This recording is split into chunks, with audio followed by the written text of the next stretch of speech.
相反的观念来说，就是反体验我一定去搞这样来提醒家长说，如果我发现家里面有发展迟缓的小朋友，疗愈一定要越早做越好。那我们先来看我们院内的3个自己的个案。那第一个个案是一个彭小弟弟，妈妈带来门诊的时候是10个月大。那这个彭小弟弟本身出生是31周早产，那10个月大的时候带来门诊的时候，他还没有办法翻身，自己不会翻身，然后也没有办法做得很稳。那我们临床做一些检查，后来的诊断给他是一个脑性麻痹，然后合并有全面性的发展迟缓。那因为他连翻身都不会翻，做也不会做，所以一开始安排是复健科，安排是复健的物理治疗。那做到接受治疗，大概到2岁半左右，他已经可以练到做得很稳，然后也开始学站，同时开始会牙学语。那当然2岁半来讲，牙学语确实是很慢，一般大概1岁左右就开始会开始牙学讲话了。那因为开始可以坐得稳，手部可以有一些动作可以操作，所以我们除了原来的物理治疗之外，开始给他安排一些职能治疗。那到目前大概3岁半左右，这个彭小弟弟大概就已经可以扶着走。然后开始可以有意义的说大概1到2个字，然后有很短的句子、很短的词汇可以使用。那因为认知功能整个有提升了，所以除了原来的物理治疗、职能治疗之外，我们也开始安排做语言治疗，进行语言的训练。那第二个个案是一个苏小妹妹，那她3岁的时候才来门诊，那大概3岁的时候只会说单一个字的词，那大概简单的这样子说。字这样子，然后指的东西说那个东西，然后用一个字的叠字来说了。那苏小妹本身从小诊断就是一个唐氏症，所以她的诊断大概就是唐氏症没有问题。那她就合并有本身到3岁才只会讲一个字，然后合并有语言跟认知发展的迟缓。那因为她主要是讲话的问题，所以我们一开始是给她安排一个语言的训练、语言治疗。那到4岁半左右开始会叫人，然后用称谓的叫自己的亲人，然后日常生活的用字就开始使用，可以用2、3个字来讲。那当然还没有办法造一个简单的句子，还没有办法。那到这个时候，我们发现，他手部的动作没有办法去握笔，没有办法画画，所以除了原来的语言治疗之外，给他加上手部的一些精细动作的训练，加上职能治疗的一些训练，同时给他一些认知功能的训练。那到目前6岁左右，他已经上小学，是上特教班。那目前日常生活的沟通大概都没有问题日常生活的自理到学校也大致上都还可以。所以我们目前还是持续给他做语言治疗跟职能训练、职能治疗训练。第3个个案是一个蔡小妹妹，那她带来门诊的时候大概是10个月大，那她出生的时候呢是低体重，大概只有2000克。那因为现在小儿的照顾。新生儿的照顾非常的发达，所以这种2000克来讲都算是蛮可以照顾到非常好所以他也顺利的长大。不过到10个月大的时候，这个小朋友本身不会坐，没有办法自己没有办法扶着坐起来，然后全身的张力很低，就是一个软趴趴，没有力气的小朋友。那我们的诊断是一个全面性的发展迟缓原因不明因为一般这种小朋友大概这个小朋友本来是在成大出生的，然后他因为后来发现小朋友整个发展很慢，然后又出生很低体重，所以后来有做一些全面性的基因筛检染色体，都查不出现有可以知道的一些疾病，所以他目前还是一个原因不明的全面性的发展迟缓。那因为他本身大动作都没有不太会做，翻身也稍微只会翻一下而已，所以大概我们先给他安排一个物理治疗。那到1岁半左右，我们已经可以训练他可以坐起来了，坐得稳，然后开始学站。还不会发声，然后跟人之间的互动也非常少，认知功能还算蛮差的。所以除了原本的物理治疗之外，因为已经可以坐得稳了，就开始训练他手部一些动作，加上职能治疗。那因为一些认知功能也比较差，所以在职能治疗里面也可以做一些认知功能的训练。那到目前大概3岁左右，他已经可以扶着站，然后开始可以扶着移位了那可以有意义单字的仿说所以除了原来的物理跟职能治疗之外，我们也给他开始加上语言的训练。那这3个个案都是一个就是一个发展迟缓的个案。那我们先来讲一讲什么叫做发展迟缓。那根据我们国家本身法律的规定，《儿童福利法》施行细则第11条它就有规定，还是有特殊的儿童在认知、生理跟身体、语言沟通、情绪、心理、社会，还有生活自理的技能各个方面有异常或可能预期会有异常发展异常的情形，需要接受早期疗愈服务的未满6岁的小朋友，我们都叫做发展迟缓，这是国家政府明定规定的儿童福利法规定的，这些小朋友就必须让他接受早期疗愈的治疗。那在我们医学上的定义大致上也差不多是这样。那发展迟缓是指说出生后的婴幼儿，就是小朋友学龄前的小朋友婴幼儿，他在运动、知觉、语言、认知、心理、情绪、社会适应各方面出现一种或合并数种甚至全面性的发展的落后或异常，我们就把它定义为发展迟缓。所以它是一个全面性的评估小朋友整体的功能，不是只有单纯身体器官方面的评估，就是这些运动、知觉、语言、认知等等这些社会适应性、生活自理这些方面的功能上的评估，如果出现问题，你就可以把它定义为发展迟缓。那怎么样的情况、怎么样的程度，我们才会叫做发展迟缓？那一般当然我们在临床上，包括我们临床的评估，还有治疗师各职类的治疗师的评估。他们都会有标准化的测量的方式，那当然他们就会有量化。那一般在他们的量化定义大致上就是说，20%以上的评量的落后，或者是2个标准差以上的落后，我们就把它定义为发展迟缓。那当然对一般人来讲，这样的东西定义是非常专业。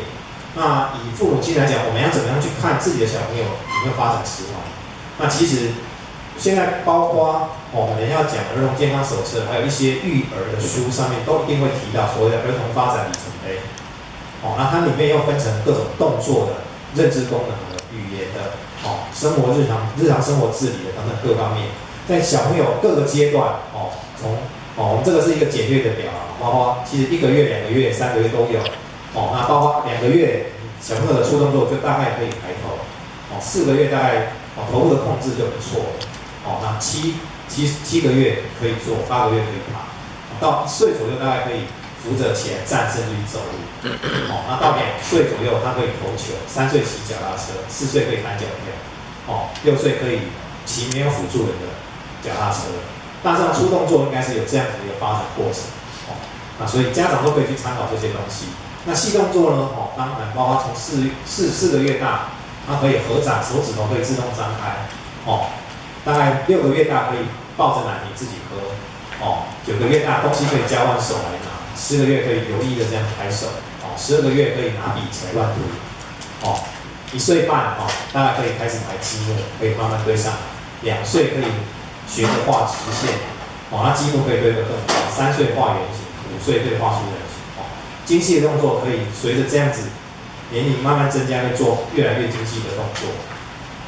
那语言认知部分呢？当然，大概4个月大，他听到声音大概就可以开始转向那个声音的来源。6个月就开始想牙牙学语，大概12个月1岁左右就可以有意义的叫爸爸妈妈，1岁大概讲一两个字，2岁可以讲片语，然后大概可以讲30到50个字这样子，3岁可以开始造句，4岁可以讲4个颜色，5岁就可以计算，那都没有问题。这是语言跟认知方面的发展。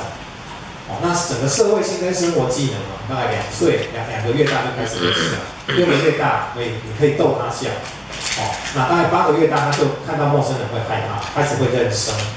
10个月大就可以摇手说再见，然后可以跟人家玩躲猫猫，他会被逗笑。12个月大可以开始日常生活可以拿着杯子自己喝水。2岁可以洗手自己脱衣服，打开糖果的纸来吃糖果，3岁左右可以开始训练上厕所，4岁可以训练穿衣服，甚至于刷牙，这是日常生活的一些技能，所以家长可以根据这些所谓的儿童发展里面，不管是在育儿的书或者网络上，甚至我们等一下要提到儿童健康手册里面，其实就有提到这些儿童发展的里程碑，包括动作、语言认知。日常生活自理。那当我们老祖宗就讲，是直接被给告坏给，这个从小大家就听了，所以这个是非常符合现在整个儿童发展的里程碑。那如果家长要得到更仔细的资讯就参照儿童健康手册。在我们儿童健康手册比较完整的从第12页到29页从小朋友一个月大一直到7岁，那就有列出你在譬如说这个是我们把它裁剪下来，在2到3个月大的时候，小朋友可以做到哪些动作包括精细动作、粗动作，一些认知功能、语言功能社会性或者是2到3岁大的时候会做到什么样的动作可以要怎么样的反应，讲话会讲怎么样，家长都可以去参照这些在儿童健康手册，因为小朋友原则上应该是人手1本，所以你都可以去根据这样子去评估，评估看你的小朋友是不是符合在健康手册上面写的，几个月大、几岁大的时候，你应该可以做到什么样的动作所以儿童健康手册在12页到29页，它说从1个月在1岁以前会列的比较详细，因为小朋友在1岁以前，他的大脑整个容量，等一下会提到，就可以增加1倍以上。所以整个1岁以前，他整个发展是非常的迅速所以他整个发展的评估从1个月、2到3个月、4到5个月、6到8个月、9到10个月、10个月到1岁半在1岁到1岁半之前，他会评估的非常详细。那到2岁、3岁、4岁到要就学前6岁左右大概总共有10个可以评估的时程，家长就可以根据这样的时程去给小朋友做评估。那如果家长真的比较没有时间，在健康手册第9页、第10页，它就有列出3个简单的筛检表，3个筛检表这个有2个包括动作语言认知，还有日常生活跟社会性，它有列出3个表，家长也可以稍微去做简易的筛检，甚至于在最后面健康手册最后面89页到92页，它也列出直接用图形让家长去对照包括前面1岁以前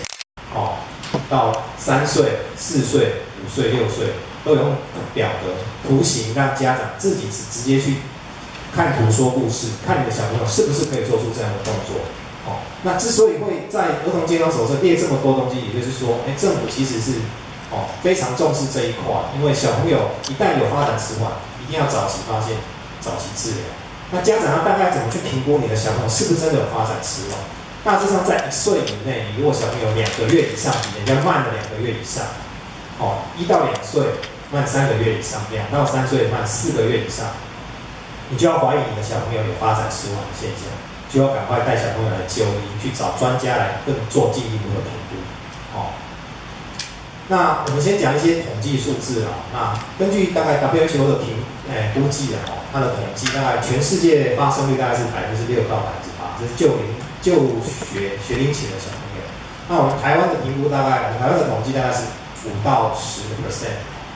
大概算起来大概有6万个小朋友左右男生比女生大概2比1。那根据现在有的记录来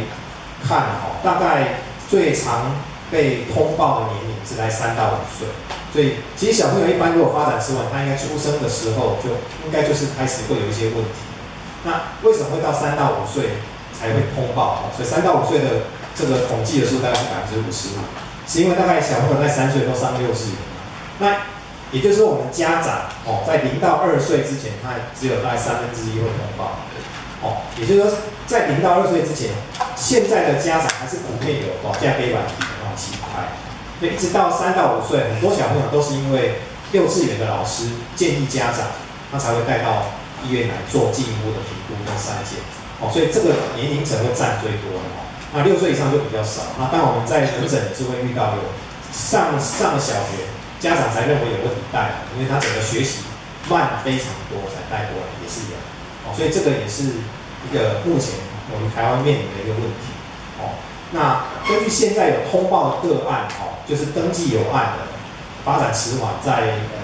卫生局登记有案的整个台湾大概2到3万人，所以占那个整个我们估计大概有6万个迟缓小朋友，大概不到50%的通报率所以这个是目前是蛮大的一个问题那发展迟缓的分类如果我们从病因来看，当然只要小朋友，因为小朋友大脑整个是在发展过程，他只要在发展这个过程当中有受到任何的伤害，造成脑细胞的死亡或损伤，都可能会造成他们发展迟缓。所以包括他整个小朋友有在不管是出生的出生之前在妈妈的肚子，或出生的过程，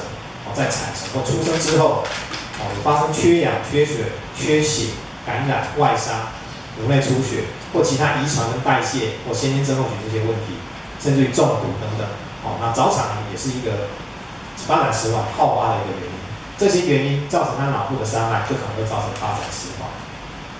那心理社会环境这个部分其实目前临床上我们也都会偶尔会发现个案，尤其像有些是小朋友的虐待，或者小朋友的照顾不周，那甚至我们现在有发现，因为现在的有一些是文化背景的问题，例如说外配，然后又混着我们目前在台湾的社会，有时候这种教养问题也会造成一些小朋友发展上面的问题，这是从原因来看。那当然，你如果可以找到原因去做治疗，那当然可以让小朋友这种发展迟缓可以减少程度减少到最低。那如果从疾病的分类来看，包括神经肌肉的疾病，像我们最常见会来做儿童早期疗愈的疾病，就是所谓的脑性麻痹，这个蛮常见。其他还有一些，那像感觉、知觉的问题，像视力、听力的问题都有可能。遗传性的疾病或症候群，像唐氏症也蛮常见，小胖威力症候群这个也都有。那精神心智方面，包括过动儿、自闭症、智能障碍等等这些也有。还有其他身体疾病，这些是疾病方面的分类。那当然，如果可以找到病因，可以做治疗的，当然就针对疾病本身去做治疗，可以让小朋友本身脑部受损的情况可以降低。尤其像一些代谢方面的疾病，如果可以矫正的话，当然就可以减缓小朋友发展迟缓的程度。那以我们台湾目前发展迟缓的统计来讲，各个的比例大概都差不多了，10%几左右，包括先天性的一些基因的问题，中枢神经病变，那早产儿，或者低出生体重的，这种小朋友他本身大脑血管会更脆弱，更经不起一些外界来的一些刺激，会造成他大脑的一些